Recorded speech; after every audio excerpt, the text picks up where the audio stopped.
some peace of mind. But TikTok said a gator drove a Jeep through the blinds. Florida man's at it again with fireworks and a goat. And someone married a ghost in a Dollar Tree coat. Hey, what in the Walmart rapture is going on? Aliens dancing in a Waffle House song. Karen's got a taser in the checkout line. And Dr. Oz just adopted birds to fight off crime. Oh, I'm just sitting here scrolling my jaw on the floor. The internet's a circus and I can't take no more. Yeah, when it's wildin', there's a raccoon in the sink. Someone robbed a Wendy's just to steal a frosty drink. A pastor's gone viral yelling about the end is near, while folks ride hoverboards in wedding gear. Hey, what in the Walmart rapture is this mess? Florida's a movie, but it's filmed in VHS. Someone fed meth to a squirrel named Dave, and now he's in a cage just throwing rave. I'm just... Thank you, Stinger Bell, for becoming a member. And the curse jar is going really great, you guys. I started off on full screen because I have truly discovered the signs that we are in the end times. And I thought I needed to have visual evidence of proof of our, time of revelations. Now, I'm not going to give you a specific date because I'm not that kind of, cult leader. However, if these aren't signs of the apocalypse, please explain to me what is. Turkey and pumpkin cup of noodle ramen noodles. What are we doing? This is why aliens won't give us their technology and tell us they exist. And I believe why they keep taking us to probe us. I mean, because who the hell would do this to themselves other than me? That being said, we've got pumpkin and turkey flavor ramen noodles. I'm just saying these are I don't remember this being in Revelation, but I'm pretty sure it should be. That's my opinion. That being said, wheel of regrets or wheel of indigestion. We have an electric kettle. I am willing to grift with horrible things since I don't really drink all that much. Because I have decided, probably not this month because I will be honest, I am still dragging Major behind. But next month, I will be doing like a monthly griftathon. So next month, I have to figure out a date and time. But we will be doing, Mo finds the weirdest things she can find in rural Indiana and eats them. Yeah, they had one that was breakfast flavor. And y'all know me, when I find weird ramen noodles, I'm going to get them. And then when I do, the taste test on screen, I'm going to ask myself, why? Why do I do this to myself? That being said, well, look, I'm a bit of a class clown. That's what it is.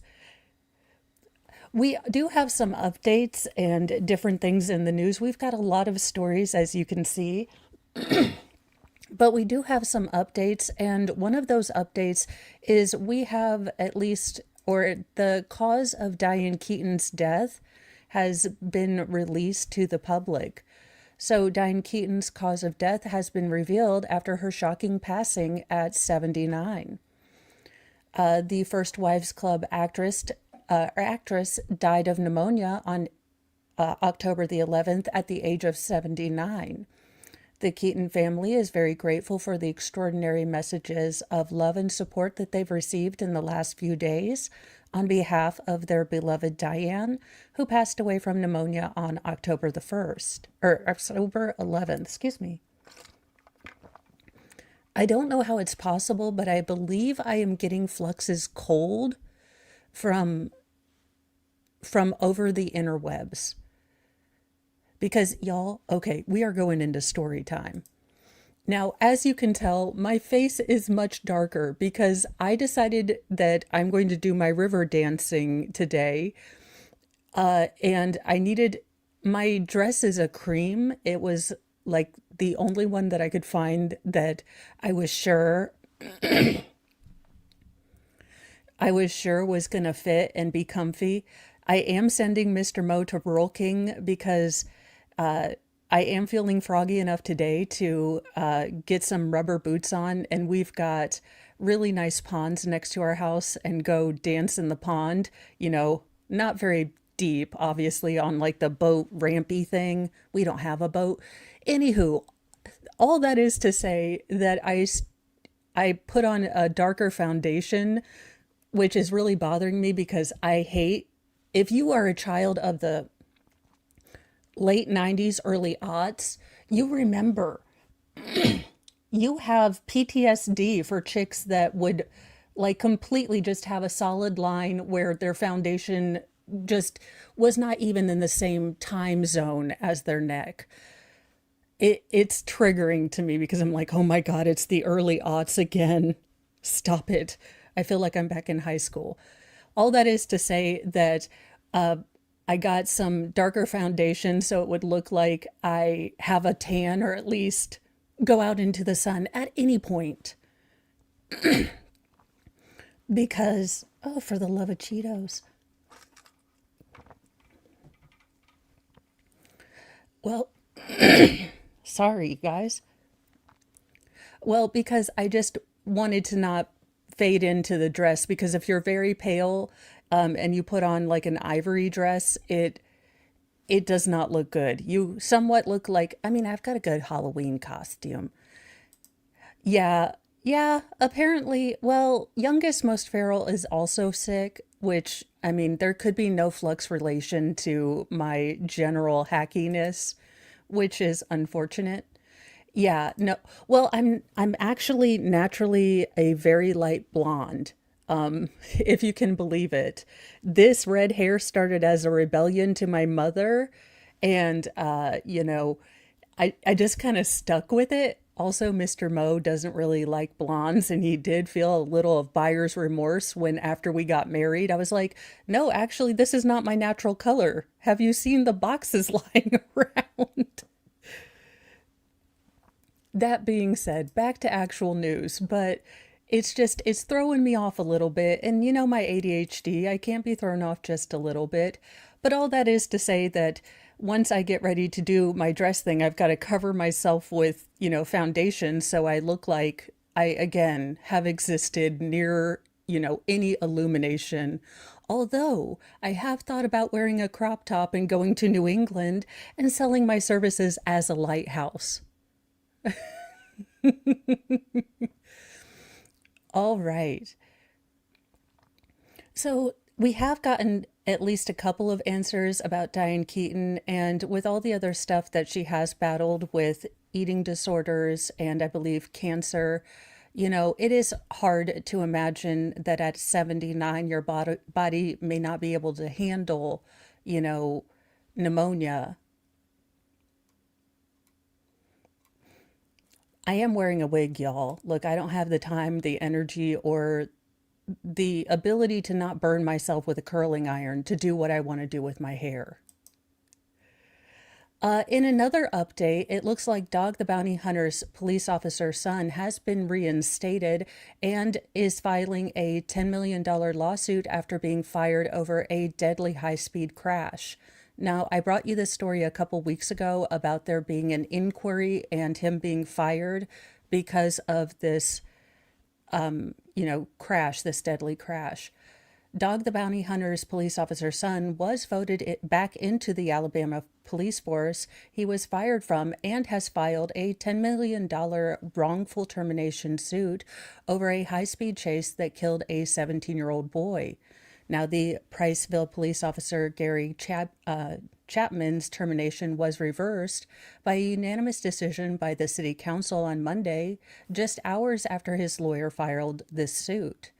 Now, he is, not was, he is the son of, Dog the Bounty Hunter, Alice and Dwayne Chapin, and had previously been placed on leave before being fired for the September 6th chase.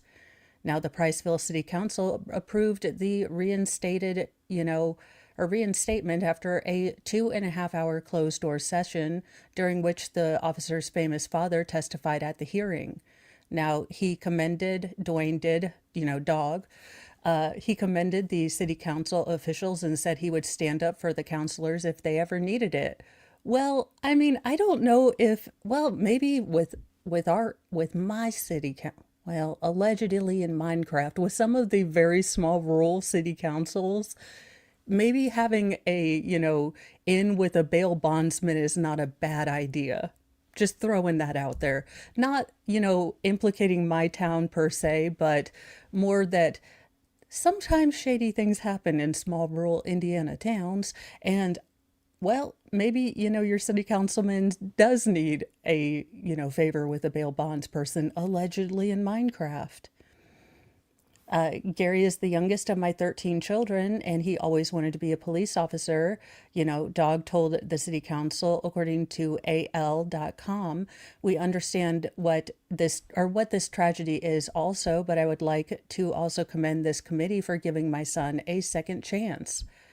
I'm known as a second chance guy and appreciate every time. And if you want me to, stick up for you next session, you want to be voted in, I'll be here for you. Well, there you go. And have a wonderful day, Timothy, and thanks for bringing me along on the phone. So I'm glad he got his job back. I didn't delve deeply into the high-speed chase, so I really don't have a lot of information on that. Now, the article does go on to break it down, so let's look at that. Now, the newly reinstated police officer came under fire after he attempted to pull over an accused driver, Archie Hale, for moving violations and a suspected DUI. Now, Hale failed to stop and said, going on a high-speed chase that led Chapman as well as other officers on an interstate and inner-city, chase on I-65 around 8:30 p.m. So still a time where people can be on the road. I mean, most people don't become human potatoes at 8 o'clock like me.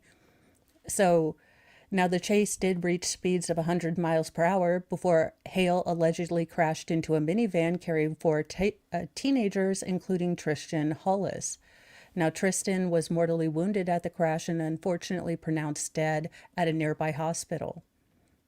So this is the young man that lost his life, and this is the drunk asshat that took it. Now, I get that maybe there should be considerations about police chases, and as someone who loves, and I do mean loves, watching the Arkansas State Patrol, I gotta say, the times they try to do pit maneuvers are wild. They seem to be very lackadaisical about, collateral damage sometimes. So I can understand that there is a delicate balance that has to be maintained between, making sure someone doesn't get away and the safety of other vehicles. But to make it the officer's fault that this drunk jackass decided to run away and not pay attention and be drunk, allegedly in Minecraft, I think that's taking some onus away from said, drunk jackass, right? Right, cheer.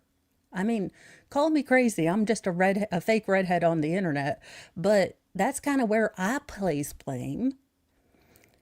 Now, the three other passengers in Tristan's car, along with Hale and his passenger, were all injured in the crash. Now, Hale was released from the hospital and booked into Hartselle Police, facility on a slew of charges, including reckless murder, drug possession, traffic violations, and possibly more to come, according to booking records.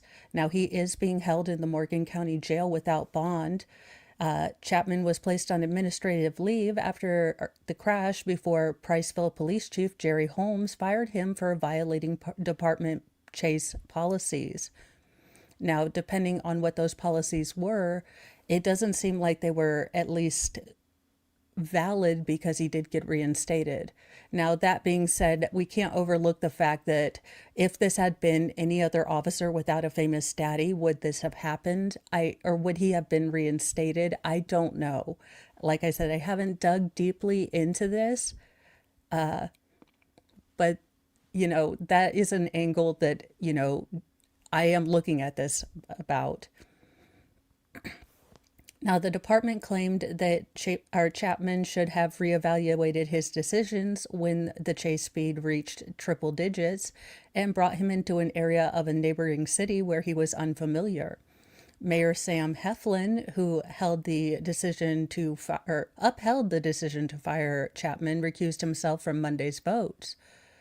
He was originally hired by the Priceville Police Department in January 2025.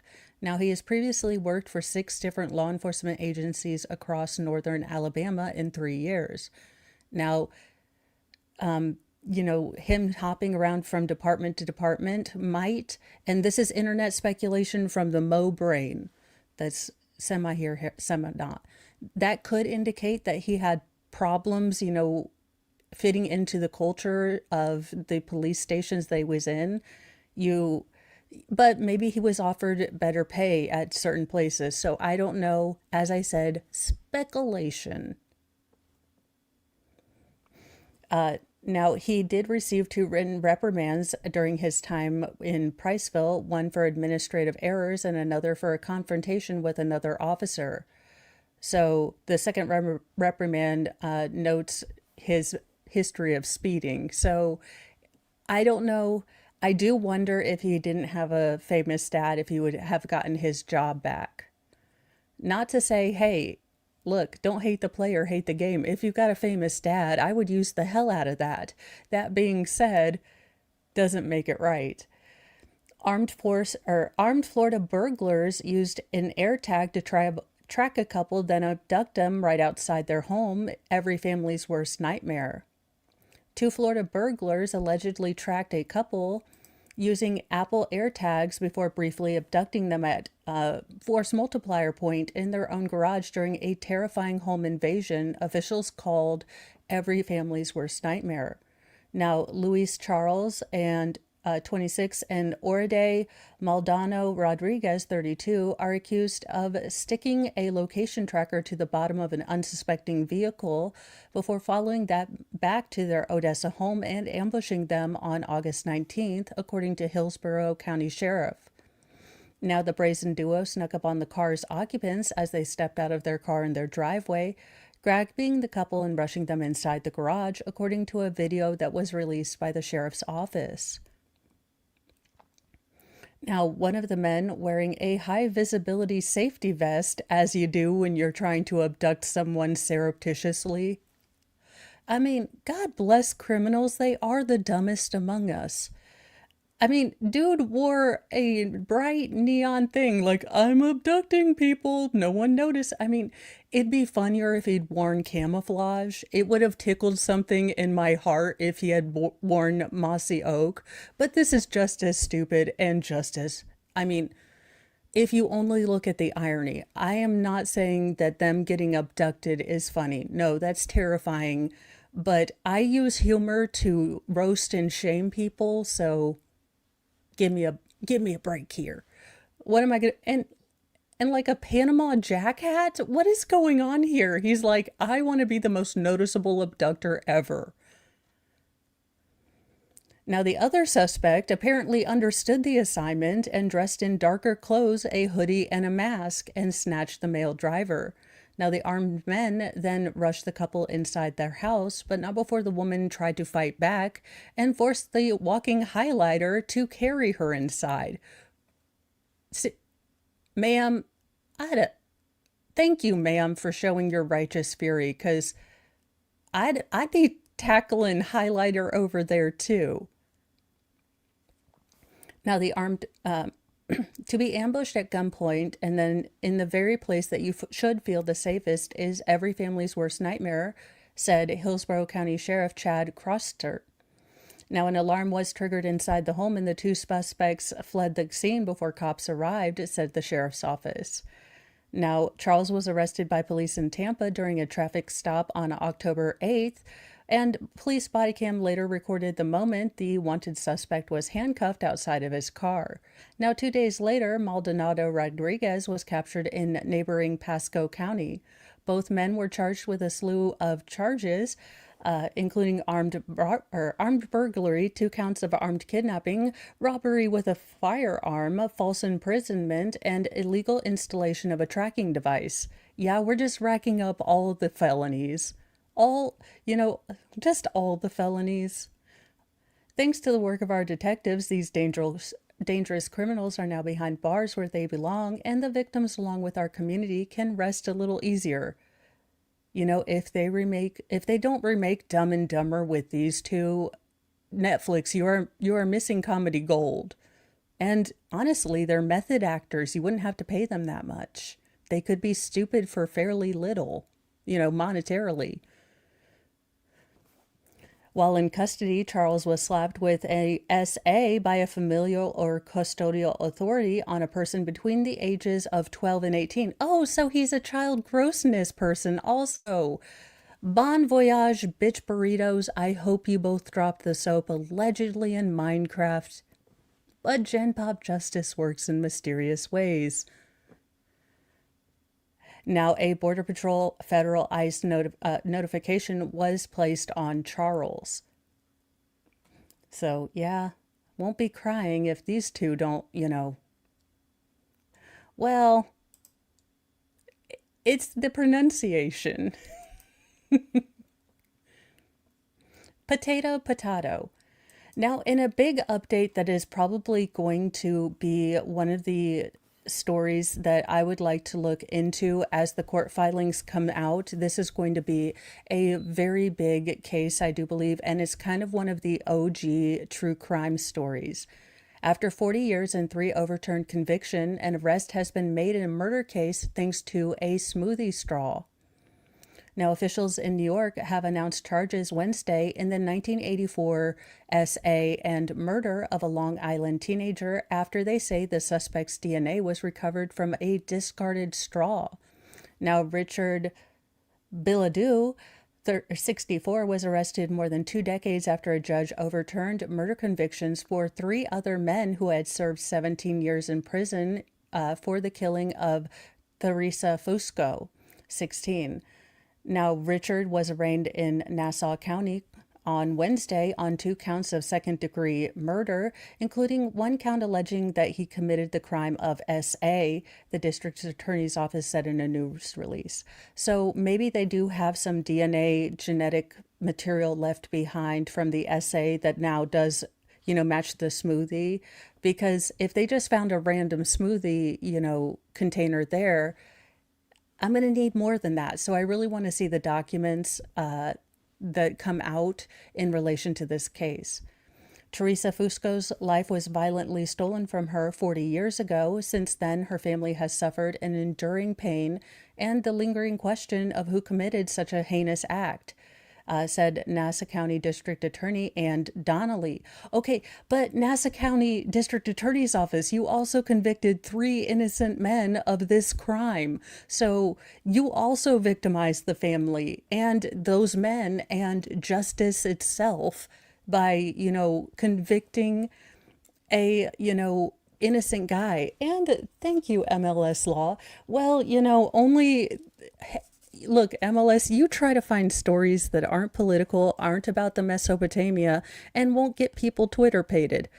It's a never-ending story of chaos. Nothing like SA talk in the morning. Well, it'd be really cool if YouTube let independent newsy people say the real words instead of these wonderful colloquialisms we have to use. It would almost mean like it has more impact because we're allowed to say the actual word instead of having to, use initials or things like that. It's almost like because it's the news, we should know it instead of having to code it. But that's my rant for today. Now, Donnelly attributed the charges to remarkable advancements in forensic science and DNA analysis, and the relentless pursuit of justice by cold case homicide prosecutors and investigators. Now, in an email, Bilodeau's lawyer, Danny Russo, said his client maintains his innocence. Now, he pointed to the overturned convictions and said, If a case ever exemplifies that someone accused of a crime is entitled to the presumption of innocence, it is this case. There are 4 decades worth of investigatory leads, tips, and evidence and trial transcript to review. And that's why I'm really interested in this case. I do want to, because there has been such a miscarriage of justice, you do, have to realize that the lawyers, or at least the state going in, has an incredibly high hurdle to pass, because any defense attorney now can say, even if this, Billy Adu did it, you sent 3 men to prison and they were the monster. You took them to trial. You said you had the burden beyond all reasonable doubt, and then their convictions were overturned. So that's reasonable doubt in and of itself. So it will be interesting to see the defense strategy, what the state has to do to counter that, because I'm nerding out over this case because I'm like, this is going to be interesting because I nerd out about strategy. I have never been diligent or patient enough to learn checkers, or no, I know checkers. I don't know chess.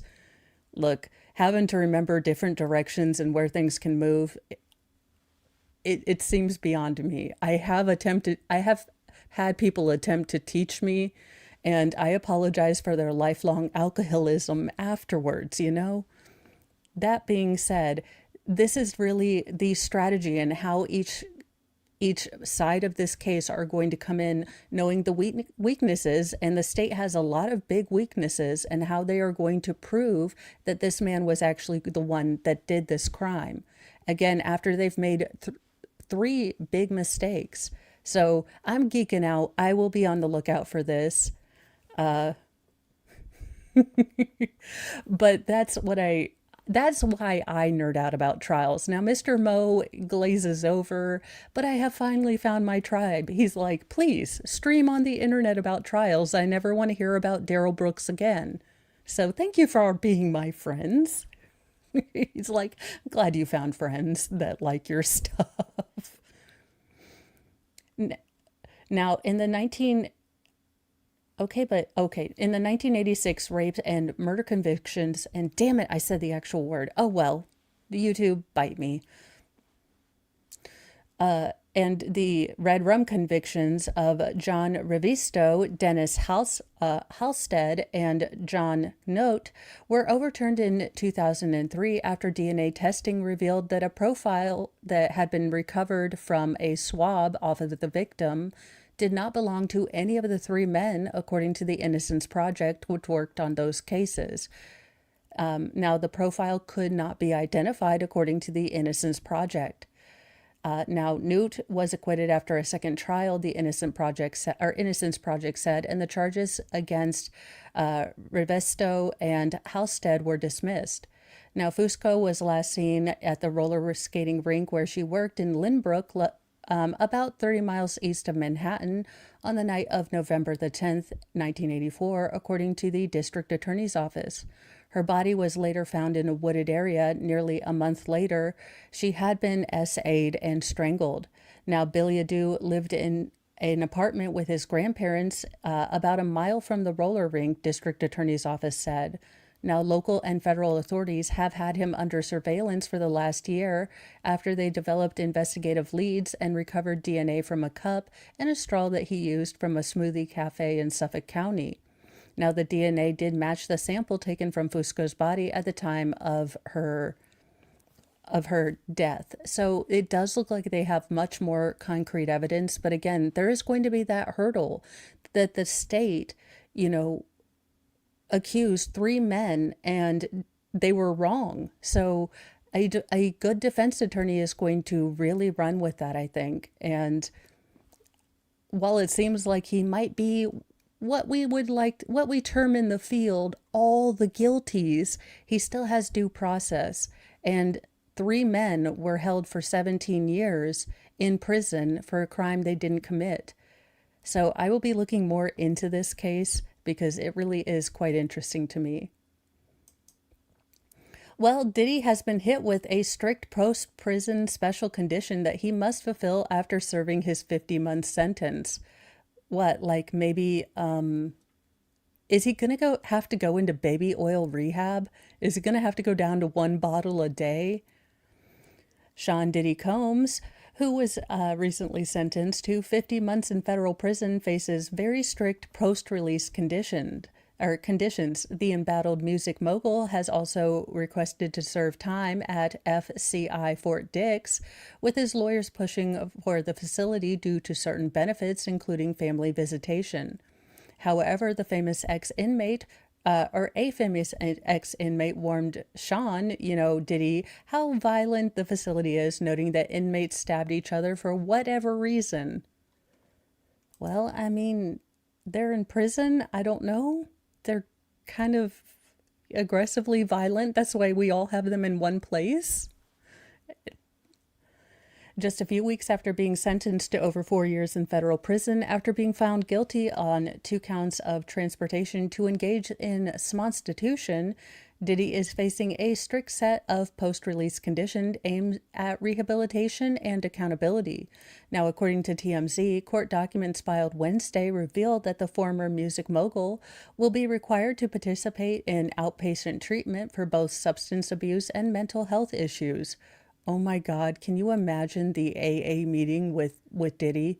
Like, hi, my name is Sean Puff Daddy Diddy Combs, whatever my name is now. And I'm addicted to baby oil and gross, freaky, weird stuff. Now, he must also continue taking any prescribed medications until otherwise directed by a healthcare professional.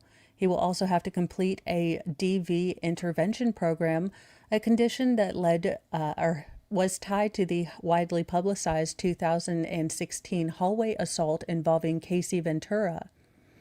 Now, in addition to those rehabilitation-focused terms, Diddy must also submit to searches when requested, avoid all contact with his victims, and is permanently barred from owning or having access to any firearms or any other dangerous weapons. He's going to have to go Nerf.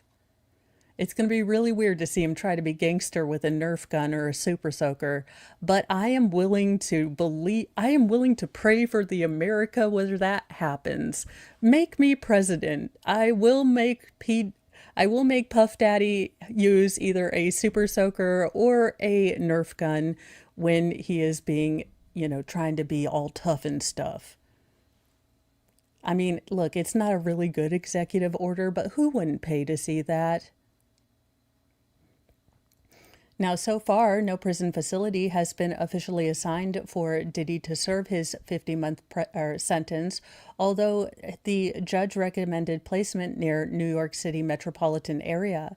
Now, Diddy's legal team has requested that he be housed in or at the Fort Dix, a low-security federal correctional institution in New Jersey. However, that request has drawn caution from a former inmate. Now, that Joe guy from The Real Housewives of Jersey, which I never watch, advised Diddy against serving time in Fort Dix. Speaking with, local news, he claimed that the facility has a reputation for, gang activity, violence, recounting alleged stabbing incidents between inmates during his time there.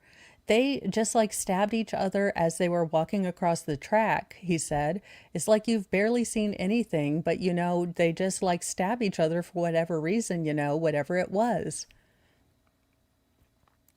Now, although that Joe guy from Jersey Shores has his personal reservations about the accommodations at Fort Dix, his lawyer, James J. Leonard Jr., painted a different picture, telling the news outlet that the facility is seen by many as a pretty easy place to, do time.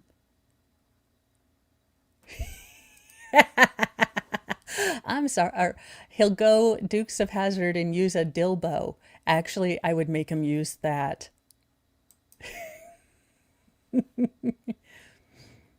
You're in a different housing area with other participants in the program, all of whom have been carefully screened and all of whom have both legally and clinically become eligible. Now, according to Leonard, it's another benefit is that if Diddy is assigned to Fort Dix, he could take part in a very intensive therapeutic program for 1 year. and he might be able to have time removed from his 50-month sentence. Sure. Before receiving his sentence, prosecutors revealed that Diddy had already begun making arrangements for public speaking engagements in another state, a move that did spark backlash against or from legal experts. A Harvard law professor and former O.J. Simpson attorney Alan Dershowitz sharply criticized the decision, calling it a blatant show of arrogance and poor judgment. Now, Dershowitz described Diddy's actions as a slap in the face to a judge. And what is number one rule of litigation? Do not be kahunty, regardless of your gender, to the judge. Judges don't like that. Judges are basically the gravity in their courtroom. They are Newton's, three, universal laws. They are the gravity and all of the things. And you in there like, I must speak next. Like, you can't do nothing to me. Oh, good Lord. No, don't do this. This is a terrible idea. Now, if I were Diddy's lawyer, I'd be like, no, stop. I'd be like Willy Wonka. That being said, if I was Diddy's lawyer, I'd be getting paid regardless of whether he went to jail or not. So, be like, again, the Willy Wonka. No, stop, don't. I can't imagine anything more stupid than that, Dershowitz again, kind of opined. How anyone permitted him to do that, it's just a slap in the face to the judge, and it's outrageous. I can't imagine any lawyer or any responsible human being allowing that. I would have quit the case. He went on to say if he were Diddy's attorney, he would have refused to represent him under those circumstances. I'm not representing someone who's so stupid and arrogant. Now, Diddy's 8-week trial, which featured testimony from dozens of witnesses, concluded on July 2nd. During his sentencing, the court showed an emotional 11-minute video montage highlighting moments from the rapper's life, including clips of him with his children when they were young and recent footage of his kids expressing their love and admiration for their father. The video portrayed Diddy as a devoted parent philanthropist and underscored his charitable efforts, including community contributions. Yeah, you are still a gross person. And that's the thing. People have many facets. Two things can be true at one time. You can be a questionable, kind of grotesque person in your personal sexual life and, somewhat felonious in your business life, possibly, allegedly, though they didn't prove it. And you can be a good father when you're there. People can have many facets. It's why every time we get something on the news with a serial unaliver, you get the one person, it's never going to be me. I always assume everyone has a, well in their basement.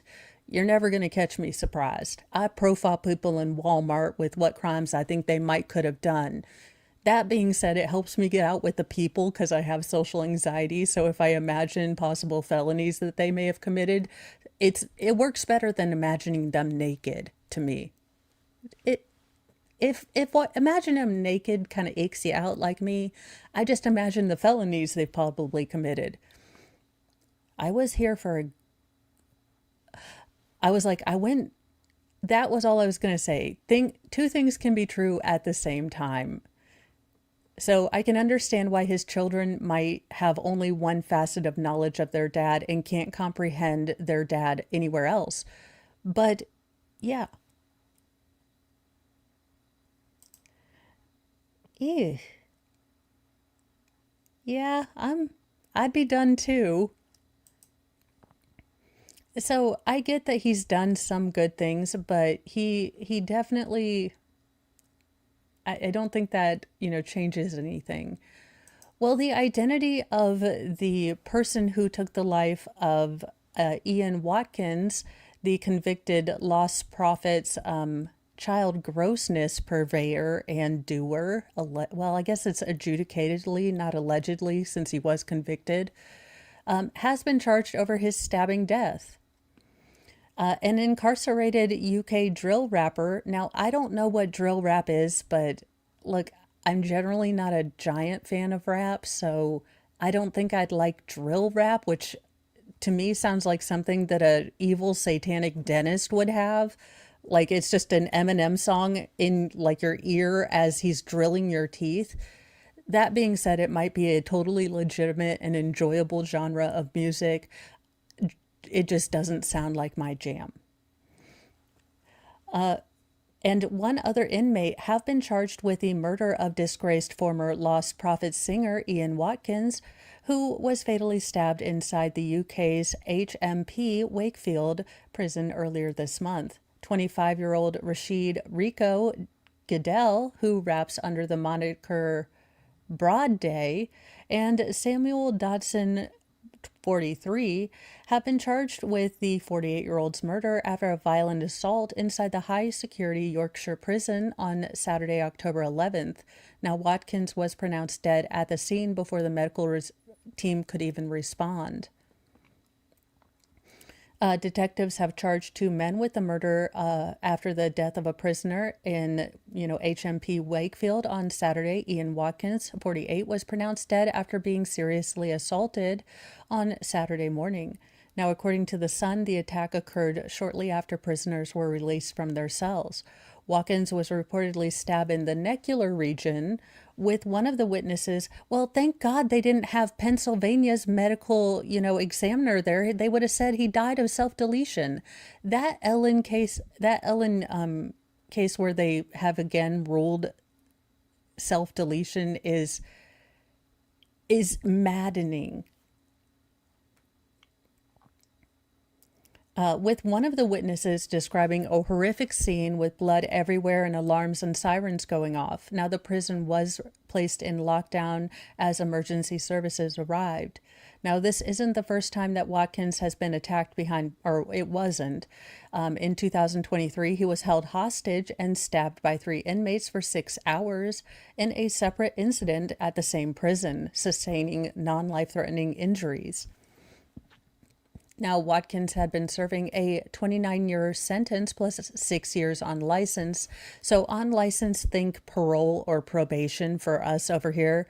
At least that's how I understand it. I'm not a barrister. I'm not a solicitor. I'm not even a lawyer.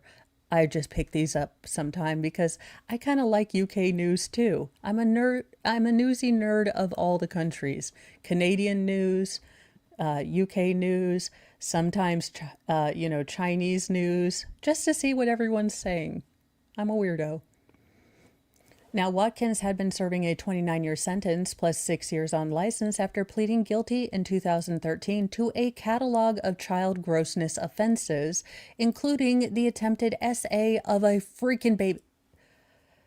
Can we give these guys medals? Look, I know I'm not supposed to, and look, Gen Pop justice works in mysterious ways, but a baby, a baby. Like, this is why aliens will not come down and give us their advanced technology. We do not deserve it when we have people like this. That being said, I will not be crying many tears that this has happened. I do not know how to get honey bun funds to their accounts. I do not know how UK commissary works. Well, this douche canoe, this absolute asshat of mediocrity, the Florida teen who was arrested for staging his own abduction and shooting himself as a hoax has, well, been charged. Because, shooting yourself in the foot and, pretending you were kidnapped, great idea. A Florida teen was arrested Tuesday for allegedly staging his own abduction and shooting himself in the leg to keep up the ruse, as police discovered frantic texts he sent his family were completely false. Caden Spate, 17, now faces a slew of charges, including filing a false report, firing a force multiplier into a vehicle, having a force multiplier as a minor for the elaborate scheme, and probably more, according to the Marion County Sheriff's Office. Now, the teen was feared to be in grave danger when he suddenly vanished in Dunallen, north of Tampa, on September 25th. Authorities uncovered his abandoned truck with a gunshot hole through the windshields, leaving them to think that he had been violently taken. Now, investigators also found Spate's severely damaged cell phone, drag marks in the dirt, and bicycle tracks heading away from his truck, and possible blood near near the truck.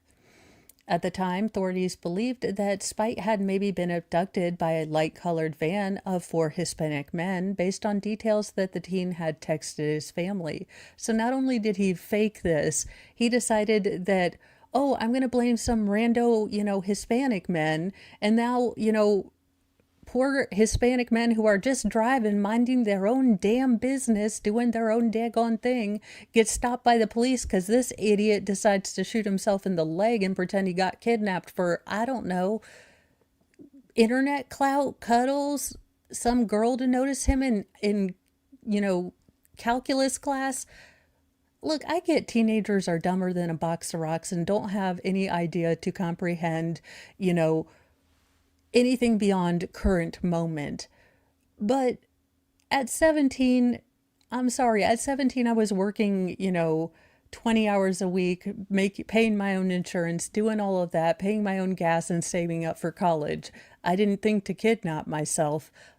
Honestly, I don't know that my family would be able to pony up that much, ransom. So I doubt that the endeavor would have been successful. At the, so, basically decided to implicate four random Hispanic people. Now, the Marion County Sheriff deployed a helicopter overnight and issued an Amber Alert to locate the presumed missing teenager. However, authorities quickly realized that something was wrong with the alleged kidnapping when they discovered Spite was seen by eyewitnesses leaving the area on a bicycle. He had also purchased camping supplies at Walmart just before he was reported missing, according to the police. Now, detectives also found his ChatGPT searches on his laptop, including asking about collecting his blood without causing pain. Yeah, sweetheart, just attempt to shave your legs. It works for me every time, although the pain thing is not as negligible as you think. Those son of a bitches hurt when you have to scrub your leg with soap. That being said, it's about as painlessly as you can do it.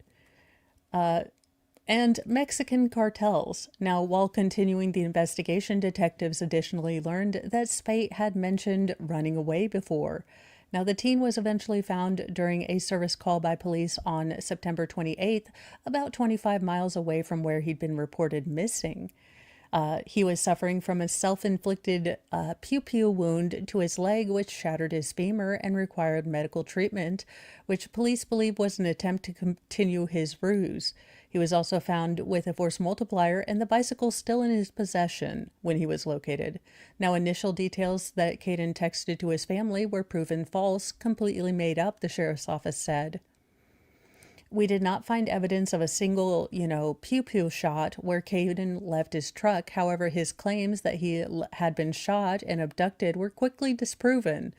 He did not confess to having fabricated a hoax after deputies tracked him down. After wrapping up the investigation, the Marion County Sheriff's Office issued a warrant for his arrest. And now he is currently locked up at the Department of Juvenile Justice. Can you imagine his cellie? So what are you in for? And his cellmate's like, armed robbery. And he's like, I shot myself in the leg because my mom wouldn't get me the new Nintendo Switch, and everyone was hurting my feelings and not helping me manifest joy. Oh, sweetheart, I hope you lift weights when you're in prison, because I just doubt that this is going to be a fun day for you. Don't do stupid things. Well, the Nepo babies have arrived, and so was Victoria's Secret's show. Not much to say here, although I figured why not boobs sell. So there you go. Now, I don't know who this... Okay, so this is Lisa Rinna and Harry Hamlin's daughter. What is this facial expression? It's like mildly confused and vacant. Shouldn't you have like an expression when you're walking? Y'all, you could not... Like the smug and me feeling all like bougie would be an expression. I'd be like, I look good. I would not be able. What is this vacant, open, gaping fish mouth look? I'm not a fashionista, but what is? Oh, Yeah, because every woman wants a dress that doesn't even cover their butt. This, yeah, Victoria's Secret. Every housewife dreams of a dress just like this. And apparently, Kate Moss's daughter and Jude Law's daughter. I am confused. Are the 80s back now? Do we. Is this a full bodysuit? I am all the confusions. As I said, I barely qualify with girl or as girl with my. That is a really dudeish looking face.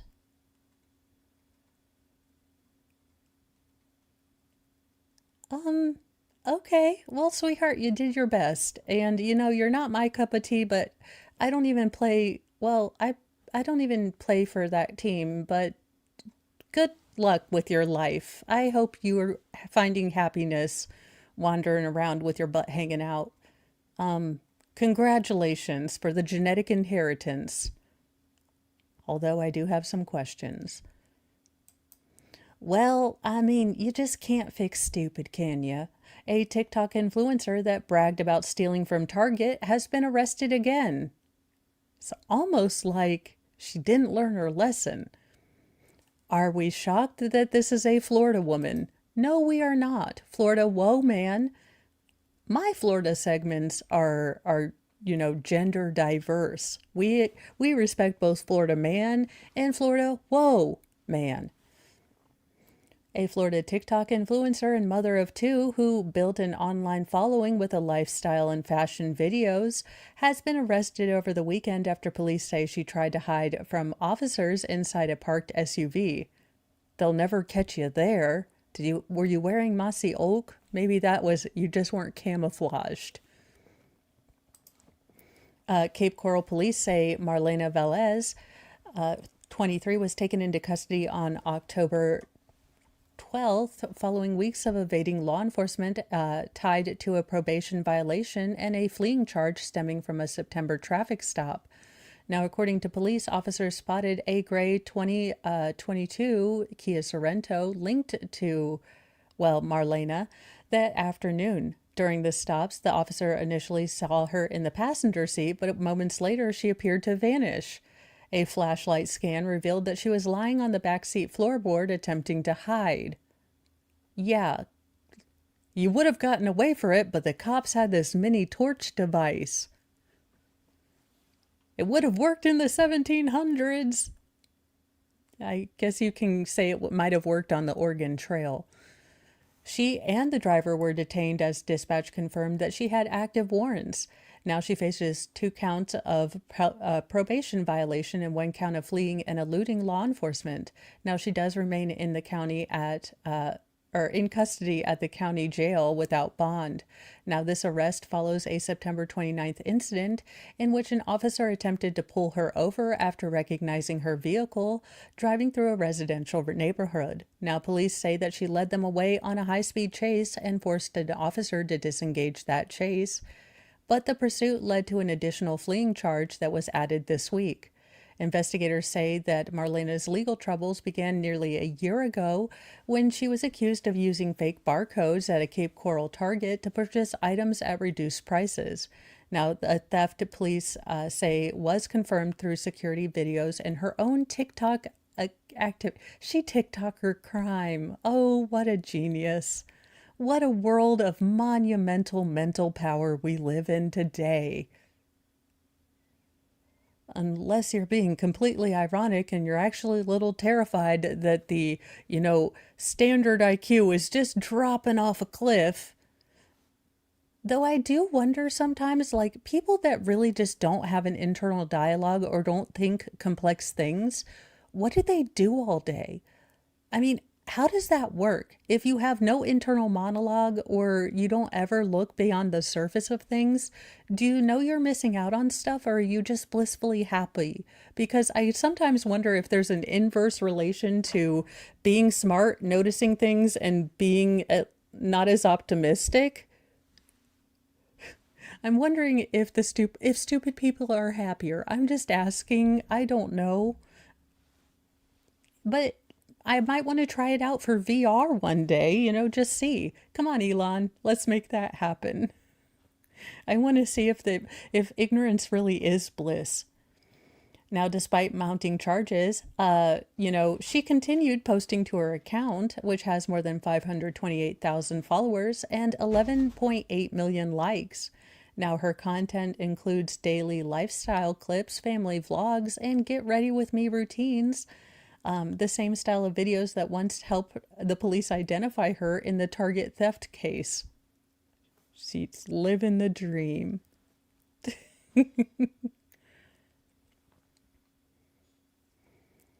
Well, speaking of, his dad's a cop. I know his dad isn't really a cop, but Family Matters star Darius McCrae must remain in a San Diego jail after being denied bail following a fugitive arrest at the U.S. border. Family member star Darius McCrae's request for bail was denied in his initial court appearance on Wednesday in Southern California. Now, Darius, who played the role of Eddie Winslow on the ABC sitcom from 1989 to 1998, has spent the last 10 days in a San Diego area jail after he was taken into custody by U.S. Customs and Border Patrol agents on October 5th. Now, the judge ruled that the Walnut, California actor remained a flight risk in an ongoing case, which he was taken to custody in connection with a felony warrant out of Michigan. Now, at the time that Darius was arrested, he was trying to get into Mexico from the U.S., according to U.S. authorities. Now, the monogamy actor at first said he was representing himself and would go without the services of a court-appointed lawyer, but the judge appointed a public defender to work on his behalf. Now, the Daily Mail has reached out to reps for Darius for further comment about the story, guessing he's not commenting it. Within the next 30 days, authorities are planning to extradite Darius back to Michigan, where the warrant for his arrest was initially issued over a missed court date and unpaid child support in arrears. Now, there have been conflicting accounts on early on why the young and restless alum was in the area in the first place. Now, prosecutors in the Michigan case said that Darius, his agent, claimed that, he'd been in Tijuana to scout a potential real estate purchase. Now, the public defender in the case said that Darius had been in the area to work for a charitable endeavor involving homes being built. A representative for the actor told People that he should not be considered a flight risk because he doesn't have any connections to the Tijuana area. Now, the rep said that Darius accidentally found himself in a separate country because of a mix-up about where to meet his partner for the Esperanza program, the aforementioned charity that involves houses. Seems like there's some shenanigans. How do you just suddenly end up in Mexico without like I took a left turn and I was in Mexico? Now, I believe that from me because I am terrible with directions and I would want to go to Canada, end up in Mexico because that's just how Mo rolls. So I can accept that of me because that's not beyond the vagaries of possibility. But I don't know you, sir, but I don't expect that other people are as terrible with directions as I am. And even if I suck at directions, I'm okay on geography at least. Now, he and his ex-wife divorced in 2017, and he was ordered to pay $1,366 a month in child support, but there does seem to be contention about him being in arrears. So there you go. That being said, don't try to tell me that you just ended up in Mexico like on your own. Like, I have no idea how this happened. Thank you, Zach. Mo money, mo problems. Yes, yes. They are.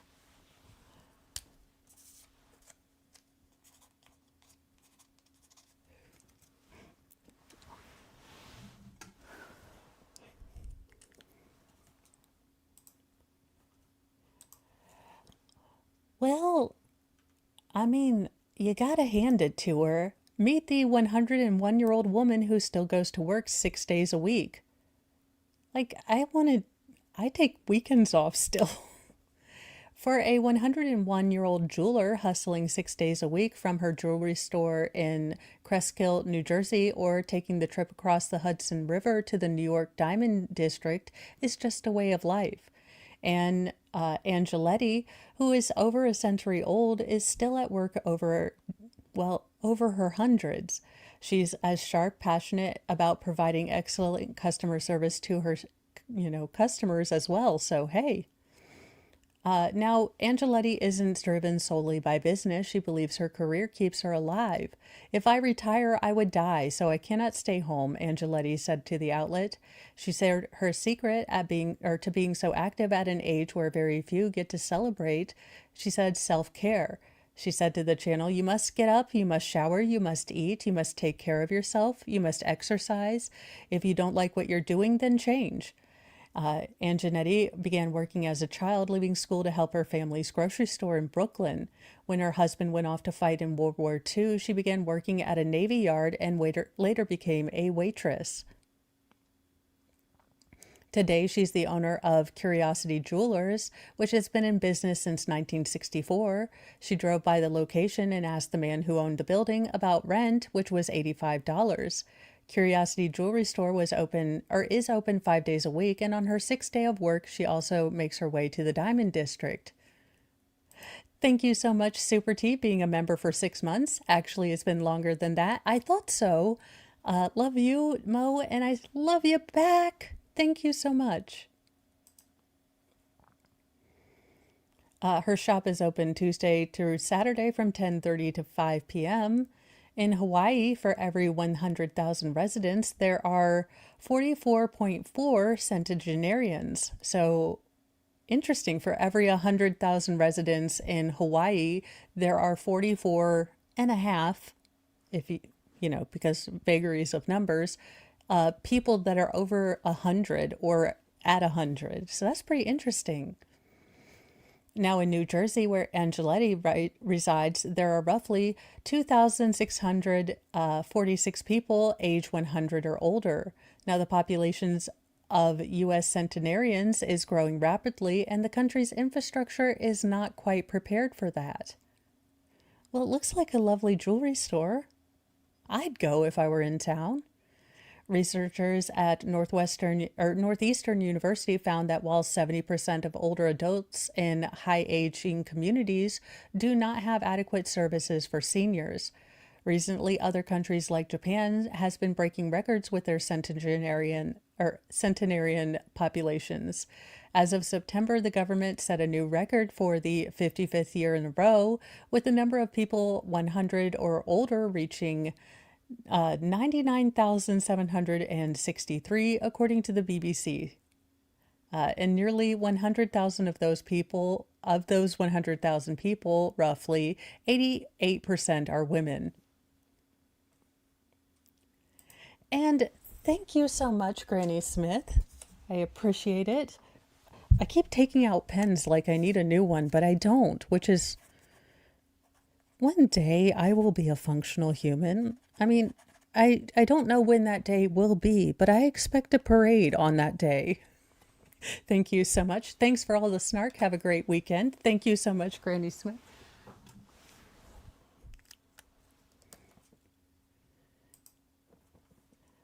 So yeah, our populations are aging.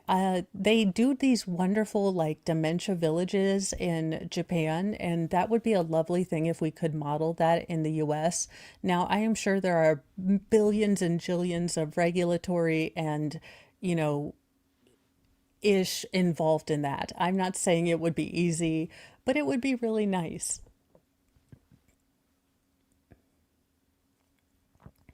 Well, on a good update, at least one of the, cases that we've covered a little bit seems to have had a bit of a happy ending for one of the survivors. It looks like Chad Frankie has, gotten married to Cameron Anderson. So if you remember, he's the child of crazy Ruby Frankie and her life partner. Jody Hildebrandt, or as I call her, Hildebeest. It looks like he is getting his, his glow up, his happy ever after, or at least the start to a journey to happy ever after, or at least a happy marriage. Chad Frankie is sharing a glimpse of his amazing Utah wedding. The oldest son of Ruby Frankie married Cameron Anderson and revealed the news on Instagram on Sunday, October the 12th. Alongside a photo of the bride and groom holding hands at their ceremony, Chad, who is 20, wrote, "She's Miss Frankie now, pray for her. We'll post our amazing wedding details this week." Now, in photos of the nuptials shared exclusively with People, Chad and Cameron can be seen celebrating with family, including his father, who recently announced his own engagement and forthcoming wedding to a Ruby Frankie lookalike. It is the creepiest damn thing. Look, I got a Ruby wig. We are gonna dig into that, because what in the ick? That being said, he has a type. And one sweet shot shows a young ring bearer handing the ring box to Chad by the altar. Now, another photo captures Chad overcome with emotions during the ceremony and can be seen wiping tears from his eyes as he held his bride's hand while 9 groomsmen looked on. 9 groomsmen, good. Look, it's a first, I get it, but still, good Lord, 9 groomsmen? You mean, yeah, then you have to have 9 bridesmaids? In yet another photo, Chad and Cameron can be seen beaming as they held up hands in the air after being officially declared husband and wife. Now, they debuted their relationship on Instagram in January 2024. In the caption, he wrote, "She hates photograph," and he shared snapshots of his then girlfriend playfully covering her face with her hands. Now, Chad announced their engagement on Instagram on June 15th, sharing a clip and several photos of the lakeside proposal to Cameron.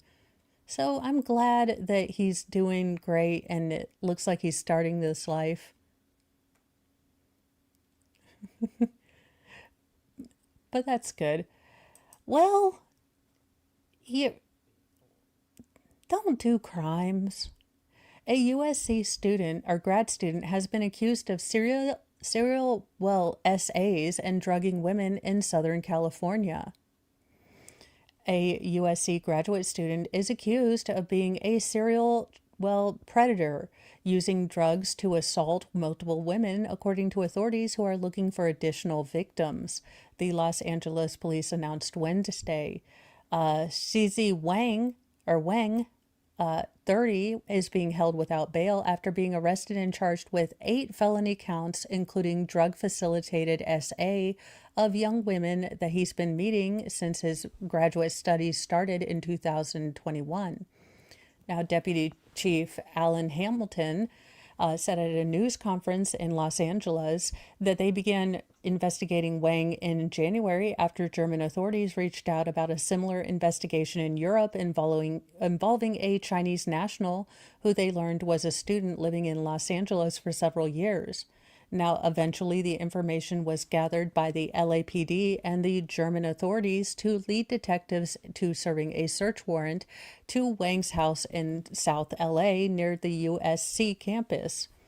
Now, detectives arrested Wang August 28th on suspicion of SA of an intoxicated person and searched his home. On September 2nd, he was charged with an additional 8 counts of felony, SA involving drugs and anesthesia. He has pled not guilty to all those charges. Now, Hamilton, who oversees the LAPD detectives, said they strongly suspect there were more victims and are encouraging them to come forward. If you have had any kind of contact with this individual, if you're linked to him through any other ways or any other means, our robbery homicide detectives would like to interview you regarding his actions. Now, those alleged victims could be from LA or beyond, he said. As soon as we became aware of actionable information, we opened up an investigation, Hamilton said. It took us a while to catch up to the activities this individual has been involved in LA. Now, the deputy chief would not specify which kind of drugs were involved in the crime, but said they essentially rendered the victims physically unable to respond. So in very real terms, he said the drugs were similar to, roofies. Now, Wang had a child or a student visa in California since 2021, but Hamilton said the department was unsure whether he was in the area before then, so had not ruled out other incidents in earlier years. Now, this is a local case, but I have been kind of following it. The judge in the Mark Sanchez stabbing case has recused herself. Another judge has been assigned to preside over the criminal case against former Jets quarterback Mark Sanchez after Jennifer Prince Harrison signed an order of transfer on Tuesday, according to the Indy Star. I do. I love Norm. Gone too soon. Him and Bill Paxton and Betty White. Screw you, Grim Reaper. We were not ready yet. Now, Sanchez, 38, has pled not guilty to all charges, including a level 5 felony battery resulting in serious bodily injury charge, with 3 misdemeanor charges, including battery resulting in injury, public intoxication, and unlawful entry of a motor vehicle, after he was stabbed during an altercation with Perry Toll, a 69-year-old, truck owner, at the Westin Indianapolis Hotel on October 4th. Now, Harrison has recused herself and requested that a Marion County clerk office randomly assign Sanchez's case to another major felony court in the county. She did not elaborate on her reasoning for the request. Marion County Judge James Osborne, who took over the case, rescheduled Sanchez's first pretrial conference for October 22nd, with a second pretrial hearing taking place in December. Now, his jury trial was set for December 11th, according to court documents, which state that Sanchez can attend remotely. Now, Harrison has come under fire from law enforcement and families of crime victims who felt her punishments have been too lenient. Now, again, I am not as up with Marion County politics, so I don't know whether that's completely true, because I kind of stay to my own locality when it comes to how local judges are behaving. So I don't know if this is a true accusation or not, but that is the allegation against her. Now, Sanchez, who is an analyst for Fox Sport, was stabbed multiple times after he allegedly attacked, the 69-year-old who was parked in the hotel's loading dock when Sanchez confronted him, according to court documents. Now, Toll later told the police he thought Sanchez was trying to take his life and that he pepper sprayed the ex-NFLer and stabbed him 2 or 3 times with his, knife. After the alleged attack, Sanchez was seen staggering across the street, clutching his wounds after being stabbed in the side, according to video footage obtained by the Post. Sanchez spoke publicly for the first time since the incident after he was booked and processed at the Marion County Jail on Sunday. As he left the jail, Sanchez told us that he's focused on his recovery and thanked first responders and hospital staff, saying his trauma surgeon saved his life and that he's recovering slowly. Right now, I'm just focused on recovery.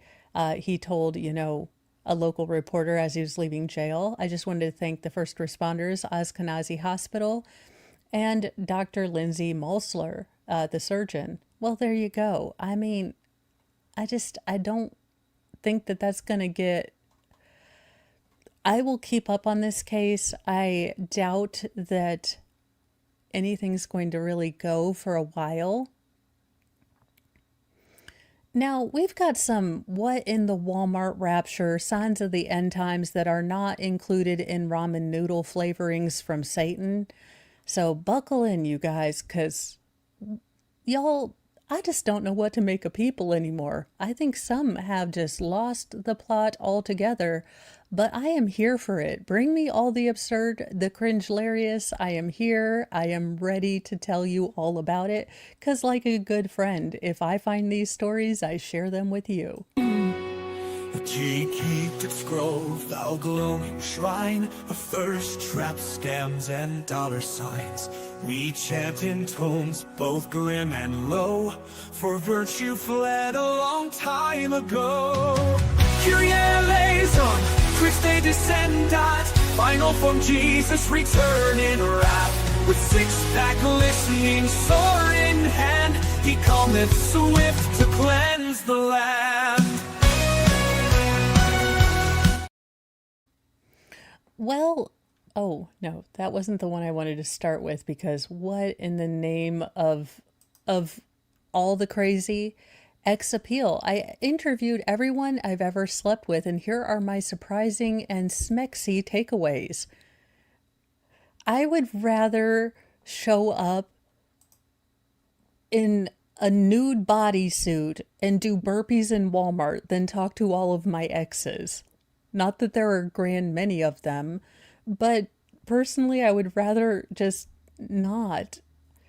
While the idea of tracking down every partner on your roster may sound both anguishing and impossible, one woman has made it her mission. She's looking to find every last one of her exes, from fifth grade to a pizza date to a strip club hookup, and grill them about what went wrong or right. Yeah, this isn't crazy lady behavior. This isn't, crazy stalkerish weirdo behavior.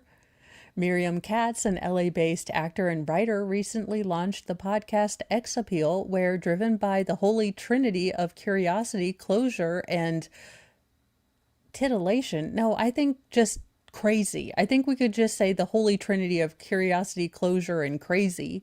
She interviews everyone with whom she's ever had a romantic entanglement. Why? Why would you do this to us or yourself? But now it's a train wreck that I just will not be able to stop watching, I'm sure. In the show's intro, Kat sings, "It's over, but I still have questions," a feeling to which everyone who's walked the precarious line of love and loss can relate.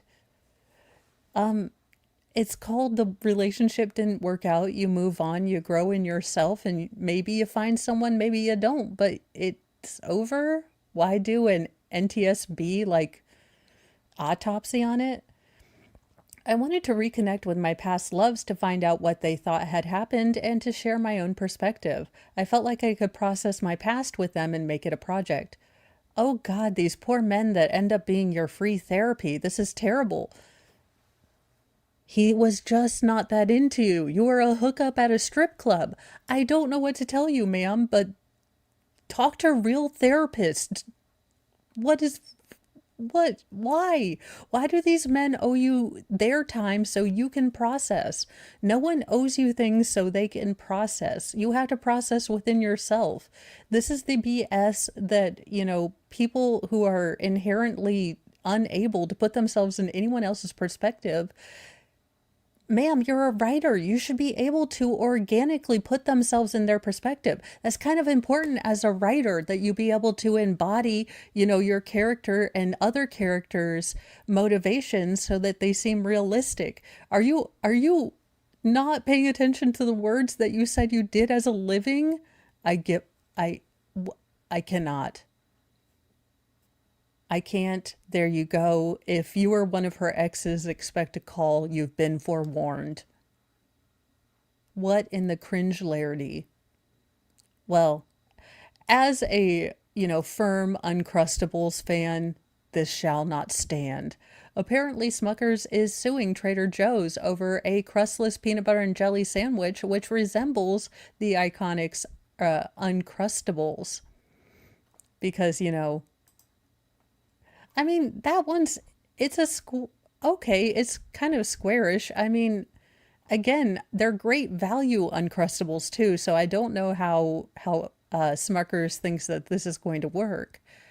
The J.M. Smucker Co. Is suing Trader Joe's, alleging that the grocery store chain's new frozen peanut butter and jelly sandwiches are just too similar to Smucker's Uncrustable in their design and packaging. Now, in the lawsuit, which was filed Monday in federal court in Ohio, Smucker said the round crustless sandwiches that Trader Joe sells have the same pie-like crimp markings on their edges that Uncrustables do. This is the civil rights movement we need. I have a little doodad that I used to make them on my own for my kids. I fail to see the giant issue. The box doesn't look at all similar to the kind of gingham style box. That being said, I'm not a copyright or trademark or any sort of lawyer in any capacity, so maybe they have a case. I just care not enough to read the rest of the article. Because we have this article. An OnlyFans model was booted from a sporting event after replicating a troublemaking bodysuit stunt. Oh, so she painted on her shirt. I mean, she's got a swimsuit on. I've seen more, hojacent things in a nightclub. An X-rated content creator has revealed that she was kicked out of Saturday or Sunday's NRL grand finale after replicating a bodysuit stunt that had previously gotten her in trouble in the United Kingdom. Why can't we just give freedom a chance? Arabella Mia is an English creator on the adult site OnlyFans who recently relocated to Australia. Now, among a number of unique approaches to creating online content, the 27-year-old has become known in her native UK for interviewing people outside of the Arsenal football matches, wearing only body paint most of the time. Now, she's a massive fan of the Gunners, but appears to have now taken a liking to Australian rugby. I mean, I've seen Australian rugby players. Who wouldn't? That being said, am I using body paint? No, I'm not. That looks itchy. Now, the Broncos took on Melbourne last Sunday in an explosive decider, according to people who understand soccer. And thank you, Slinky, for wishing everyone a wonderful day. And thank you for being an OG member. So thank you so much. Now, she basically painted the top of half of her body to look like a Broncos jersey, completing her look with jean shorts and a bikini top. Now, she was kicked out because apparently the land that was started as a prison colony will not allow you to body paint yourself. I don't quite know. But, I mean, it's a terrible life. Won't someone think of her freedom and her ability to be hojacent? Now, I don't give a rat's rah-rah, but could y'all at least pretend you have just a scotch of shame for cheating on your spouses or significant others? Could y'all pretend just to have just a slight bit of shame? TJ Holmes and Amy Robach are finally making it official after after both of their significant others realized there was a side piece. Now the side pieces are marrying. This will be good. Now, a former Good Morning America, 3 anchors TJ Holmes and Amy Robach are getting engaged just 3 years after their bombshell affair made headlines. Now, the two shared the news on Tuesday episode of their podcast, Amy and TJ, or it should just be called The Homewreckers. Honestly, I don't like cheaters. Can you tell? Also, what is this look, sir? We're watching this back. I have never seen a man do the duck lips. We are in beginning. And what in the duck face is this?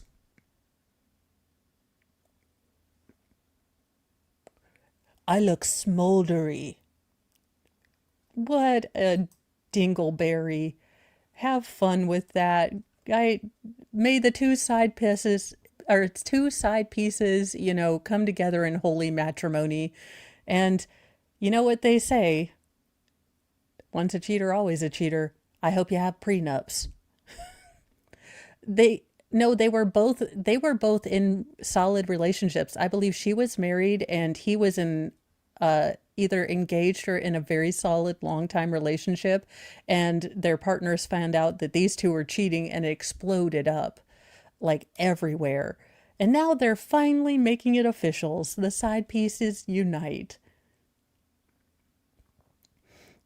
Well, I mean, I'm kind of okay if the polar bears take over. Polar bears have taken over an abandoned Soviet-era research station. A remote Arctic island once used as a Soviet weather station has become overrun by polar bears. On Koyachin Island in Russian's Koyachik Sea, I can't enunciate. It's a problem. but it does.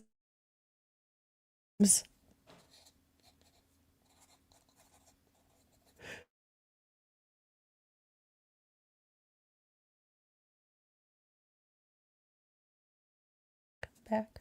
Oh, I'm back. Yay. Thank you, JKD Buck.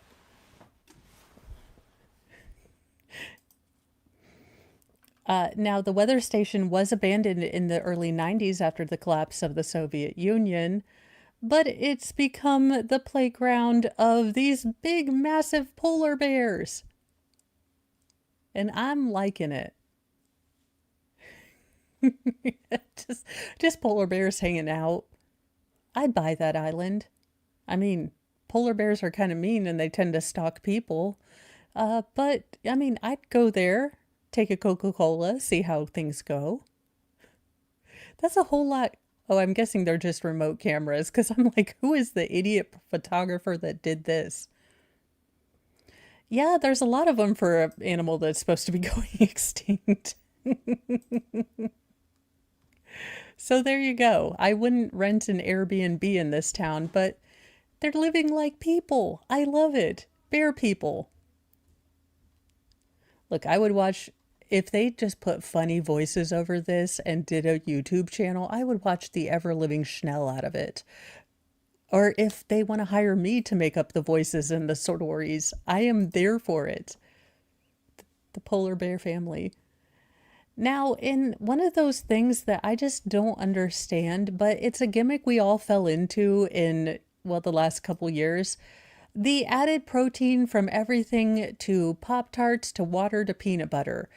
Now, the Pop-Tarts were ridiculous. You know, protein popcorn, protein added in everything. We already know that protein is good for us. It increases fullness and reduces appetite while helping to build muscle. But does it really need to be packed into everything we eat, including junk food? Hey, they got me with Snackwell or Bakewell, cookies. I didn't realize that because they were low fat, they increased the sugar by like a heck of a ton. So imagine like young Mo's dis desolation when she realized that eating only Snackwell tart or Snackwell, and Bakewell, you know, diet cookies were actually full of daggone sugar. The food industry lies to us. I've never trusted them since. Though the pecan Snickers is really, really good. So they do come up with some good things sometimes. I am extremely jealous. I love sausage rolls. I make them my own or myself. Okay, I don't make the puff pastry. I buy the sheet puff pastry. I am not gonna lie. I am not gonna go a full, British Bake Off for that.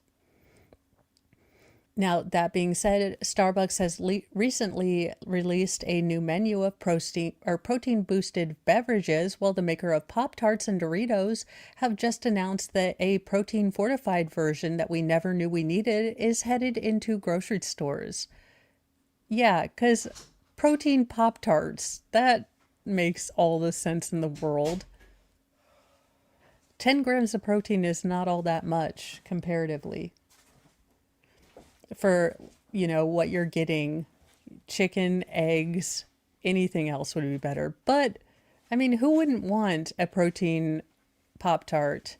It's just the kind of thing that would make me laugh because that'd be like we have, protein Haribo gummy bears. It doesn't make sense, but I'm here for the absurdity. I shall get some and see if they are better than the real Pop Tarts. Now, I will tell you guys, these are my kryptonite. Not the protein, but the brown sugar cinnamon Pop Tarts. Those are my kryptonite. That and the Oreo ones. That being said, if you want to get more protein, you can go, to Starbucks. That being said, Visit your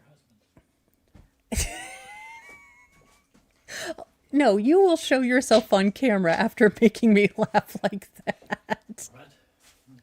No, I'm not. You ass. He said, or you could just talk to your husband if you need a protein boost. See, I just can't have nice things. This is why I can't have nice. And thank you, Slinky, for the 5 gifted memberships. And those go to Carol Sue Scott, John Quayman, Hey Joe, Marcy Cruz, and Deviance Moore. The chat is agreeing with you, dear. Ah, yes.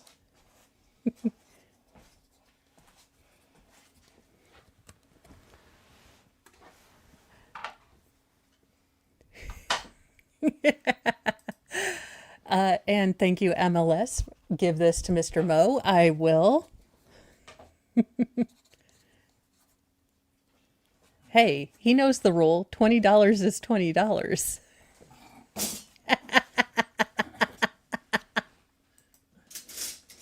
I should not be making fun of Mr. Mo. He's currently working on putting together the drawers for my vanity in the saga of the vanity. Oh dear my God.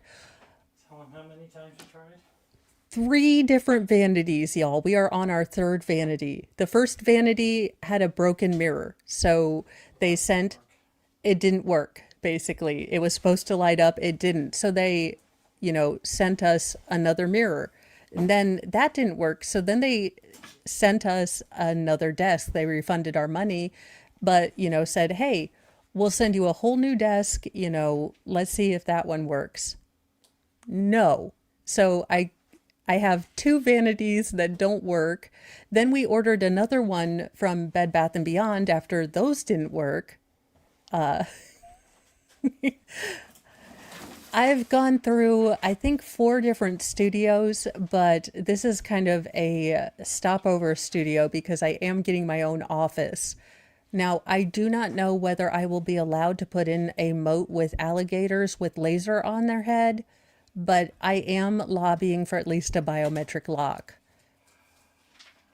They all have your BIOS, so they will get in. No. I still contend that none of your boy children look like me, so we need a maternity test. Paternity, I think maternity would... Maternity, yes, I use the right word because a maternity test indicates that they look like they dropped out of your behind. Welcome to how Mo and Mr. Mo interact. An inside scene.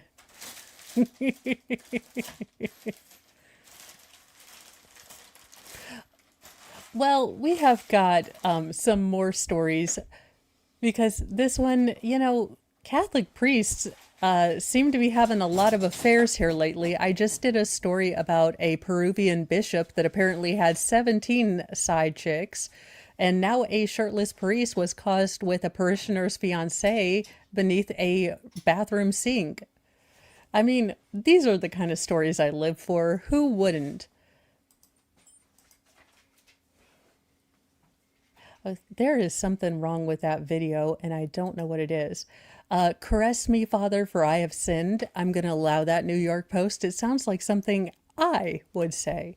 A shirtless Brazilian priest was caught hiding with the fiancée of one of his parishioners under a bathroom sink. He was doing plumbing. He'd seen these scary videos about a plumber getting attacked, and he was just looking for the toilet duck. That's all he was. He's like, I was just going to Lysol your toilet and get on out of here. Where do you keep the scrub and bubbles? Now, the clergyman claimed that the woman had only been taking a shower and he was hiding under the sink for, reasons he couldn't quite articulate at that moment. Father Luciana Braga Simplico was confronted by a group of angry men inside the parish house of Our Lady of Aparecida Parish as a furious groom-to-be unleashed a spirited outburst. The unholy sight unfolded on October 13th in the 5,000-person town of Nova Moringa in the state of Mato Grosso, approximately 300 miles east of the Bolivian River. Now, the priest, wearing only gym shorts, attempted to leave the room several times, but was blocked and ordered to open a door that the mob believed was, hiding the missing fiancée. Now, he had allegedly, snuck the woman into his home next to the church in the early morning when her fiancé was out of town, according to a community blog. JKD Buck, milkmen merely went into the priesthood. You know, I did wonder why we never saw him again until I went to Mass. Makes perfect sense now that I think about it.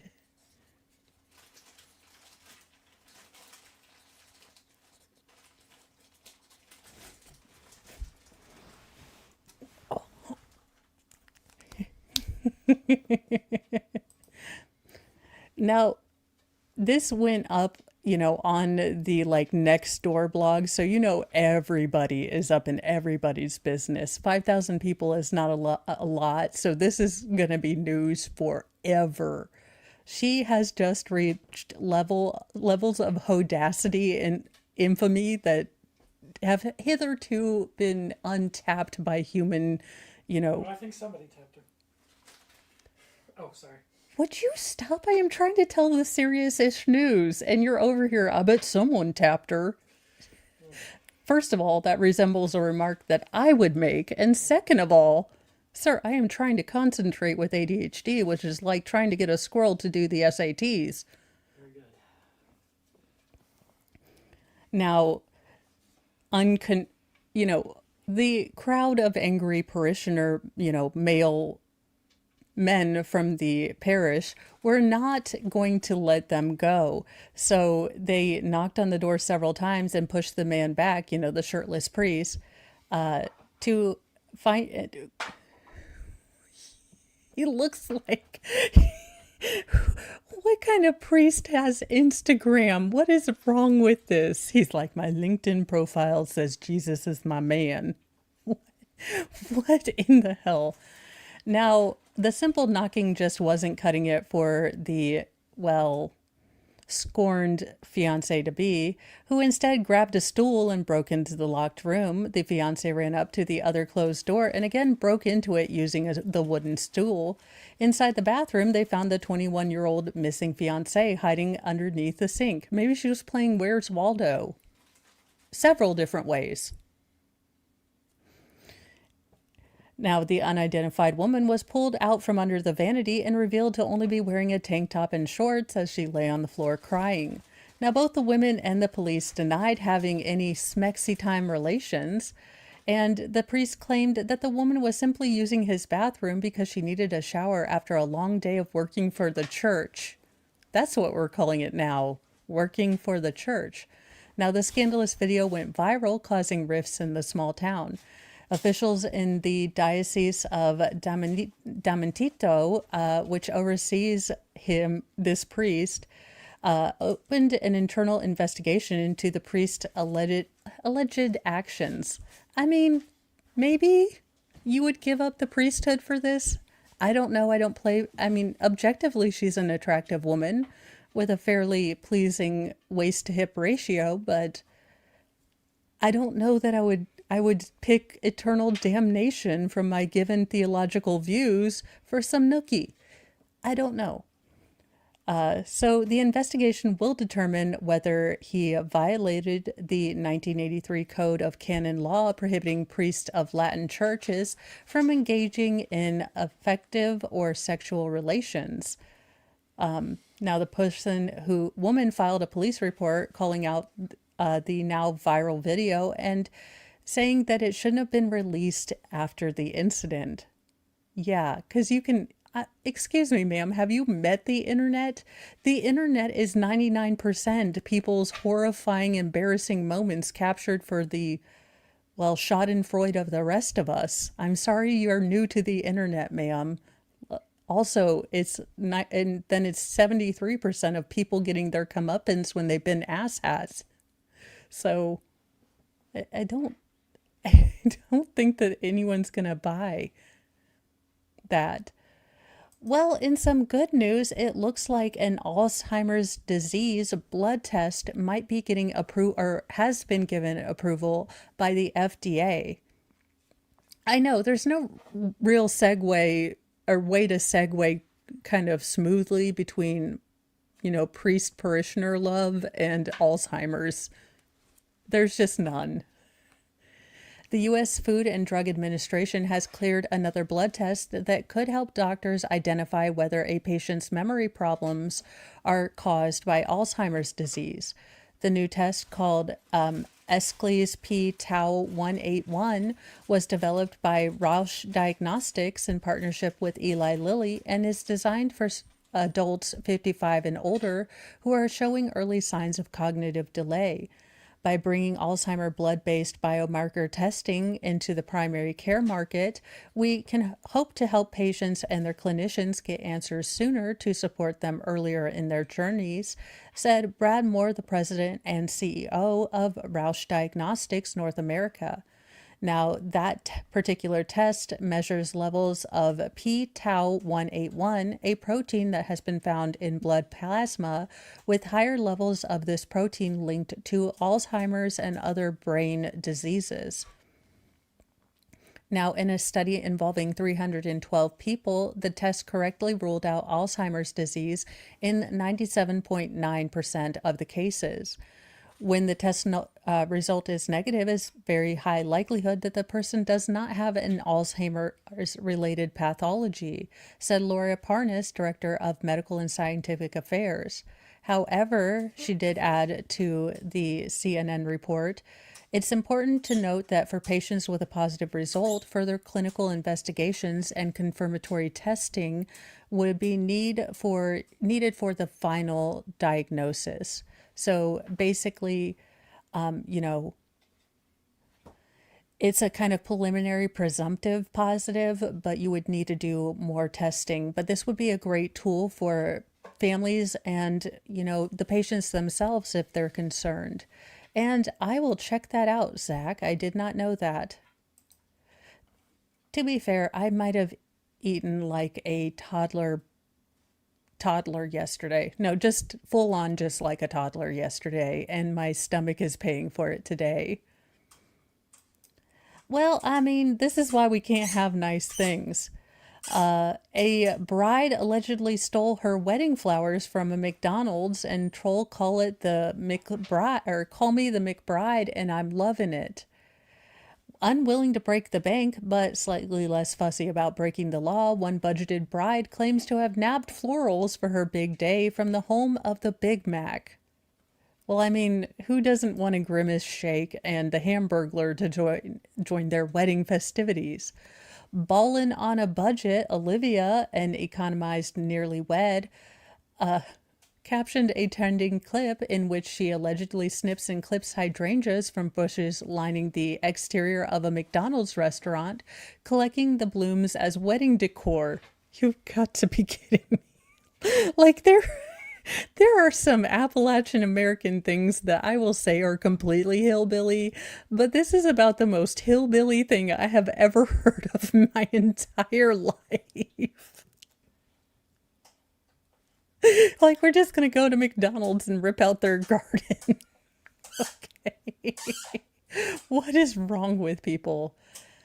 But frugal foodies across the internet are all in favor of the bride, well, maybe not so legally furnishing her decorations. They're kind of okay with it. I'm loving it, cheered one commenter, using the catchy Mickey D's tagline to fawn over the flower heist. It's a billionaire company. You got your resourceful queen. Could people learn grammar? I know I butcher sentences that are wrong. I have a predilection for run-on sentences, but could we all possibly just try to stay somewhat near the grammar we all agreed to when we were taught it in school? Because, again, try to read some of these things. It's a billionaire company. You go, you resourceful queen. No. Still, folks who understand the financial sting of wedding planning praised the penny pincher for having nuptials of her dreams by any means. Well, next you're going to say, go queen, steal that dress from David's Bridal. They don't need to pay. They're a corporation. Now, like most people, and the law thinks robbery is wrong, but engaged pairs often, no, Do not go to the local McDonald's to get your bridal flowers. It's a Mo-mandment. It's an anti-Mo commandment. Do not go to Walmart or to McDonald's, steal their, shrubbery and call it a centerpiece in your wedding. I will judge and call you tacky. This is tacky. This is not good. This is not great. This is tacky, in my opinion. Well, we do finally have some news about what officially led to the implosion of the Titan submersible headed to the Titanic wreckage, according to the NTSB. Faulty engineering led to the implosion of an experimental submersible that led to the death of 5 people on the way to the wreck of the Titanic, according to the National Transportation Safety Board, in a report that has been released on Wednesday. The NTSB made a statement in its final report on the whole failure and implosion of the Titan submersible in June 2023. Everyone on board the submersible passed away instantly in the northern Atlantic when the Titan suffered catastrophic implosion. So implosion, it crunched in instead of exploded out. Now, the NTSB report states that the faulty engineering of the Titan resulted in the construction of a carbon fiber composite pressure valve that contained multiple anomalies and failed to meet any necessary strength and durability requirements. It also stated that the OceanGate, the owner of the Titan, failed to adequately test the Titan and was unaware of its true durability. The report also went on to say that the Titan would have been found sooner had OceanGate followed standard guidance for emergency response, and that would have saved time and resources, even though a rescue was not possible in this case. Now, the NTSB report dovetails with a Coast Guard report released in August that described the Titan implosion as preventable. The U.S. Coast Guard determined that safety procedures at OceanGate, a private company based in Washington state, were critically flawed and found glaring disparities between safety protocols and what was actually practiced in the field.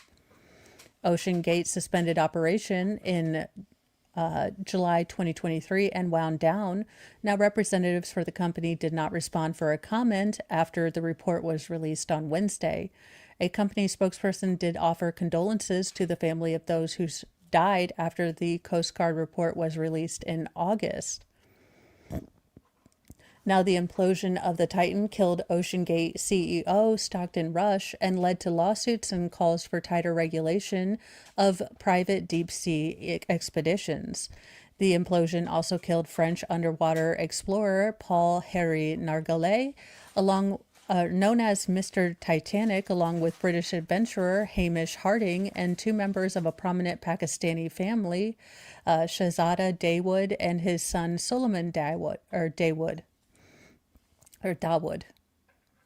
The NTSB report recommends that the Coast Guard Commission form a panel of experts to study submersible and other pressure vehicles for human occupancy. It also recommended that the Coast Guard implement regulations for the vehicles that are informed by these studies. It also called on the Coast Guard to disseminate findings of the study to the industry, which has expanded in recent years as privately financed exploration has become kind of a money and tourism venture for people. Again, these are very niche and expensive tourism, but they are growing and kind of competing there. Now, the vessel had been making voyages to the Titanic since 2021, and its final dive came the morning of June 18th, 2023. The submersible lost contact with the support vessel about 2 hours later and was reported overdue that afternoon. And you guys, I just realized how close it is to Megan's stream. I didn't realize I'd been talking for nearly 2 hours, which, I did.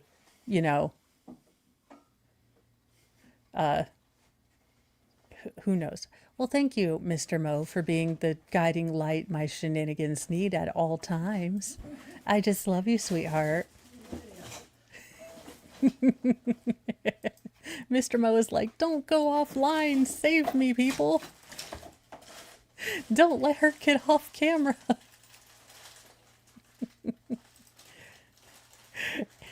I didn't realize how hard it is to have him in here when I'm doing this because he makes his little comment and then I start laughing at stuff that's not even there.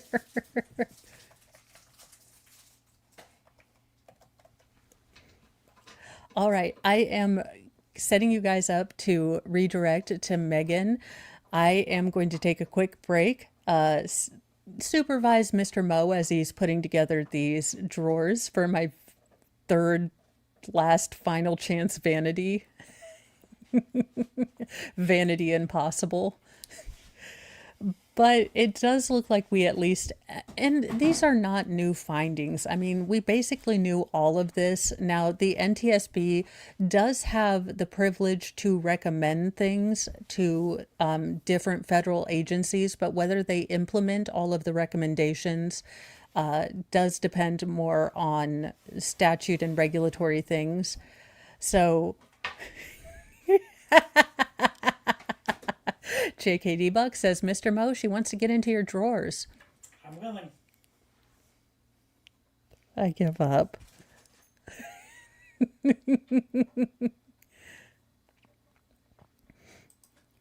So these are not, things that the NTSB can enforce or require on the industry or even the National Guard. Now, or not the National Guard, the Coast Guard. Now, I do hope that the Coast Guard takes these, these recommendations seriously so that this growing sort of business landscape is as safe as possible. But I don't know if any of these changes will actually work. Time-wise. Okay, give me 1 second. All right, and for our final story, as we like to end all days, because sometimes humans are a-hats, but puppies and kittens are always awesome. So I have a puppy and kitten break for you guys. When the world feels like a dumpster dive and humans forget how to thrive, take a break, just you and me, with a puppy and kitten, wild and free. Paws and purrs, let's drift away to a land where tails wag and play. No more noise, just gentle muse in our furry four-legged cruise. Well, it was a daring rescue using a remote control car to rescue a kitten from a storm drain pipe.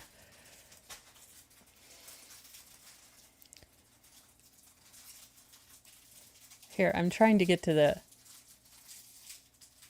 Aw, baby cat. No more cats. You are not the boss of me, sir. They really did use the little... Who is driving this? I do better driving.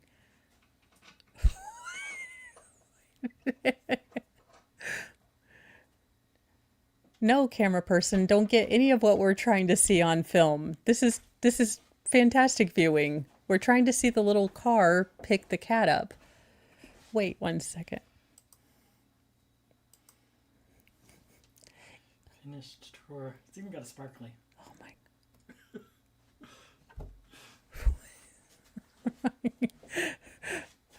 I will see if I can get that to happen because it would probably be good. Wait, they ran into the cat?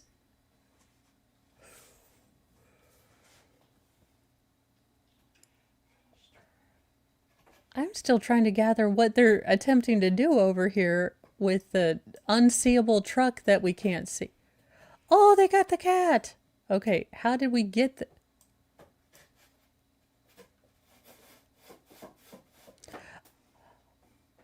Oh, they ran him to the other side. Okay, that makes sense. Oh, murder mittens. Put your paws up. I can't... The cat looked very enthused to be rescued. As you can see, the murder mittens were right out. I identify as that cat because I may go from cuddle cute to murder mittens in, well, no discernible time. Animal rescuers in New York's Suffolk County were using remote-controlled car to rescue a kitten stranded in a pipe between two storm drains. The Strong Island Animal Rescue League said on social media that rescuers responded to a call for assistance from Suffolk police when the kitten's predicament was discovered Tuesday night in Manorville. The pipe was found to be too small for any rescuers to, crawl through it. So rescuers decided to use a remote controlled car, to facilitate the rescue. They had the car drive into the pipe from one side and used it to push the kitten out to safety on the other side. And the rescue plan worked perfectly, said the Strong Island Animal Rescue League, though the RC car did attain some water damage. We plan to buy a more capable remote control car and work smarter, not harder, the post said. So there you guys go. That is the news. We didn't get to Lord Chippy, but some days, honestly, there's too much Lord Chippy. Like, there's too many to name and shame. Just absolutely too many. So some days I just ignore Lord Chippy segments, but I can't ignore a puppy kitten break. So I hope you guys have a wonderful day. I'm sending you over to Megan, and we should be on with her at 10:30. So I'm going to get some breakfast and get ready to do that. And then filming my river dance scene today. So that'll be fun in a bun. Okay. Oh, Mr. Mo corrected me. I won't be filming it because I'll be in front of the camera. He will be my assistant in photography today. I am a photojournalist. He actually did, his MOS was one of your, you know what? For someone who doesn't want to talk on screen, you're certainly doing a lot of correctating here. A little bit of editorial oversight here. Yeah, love you, dear. So there you go, you guys. Get to McDonald's, steal your flowers, and get married on time. Bye, you guys.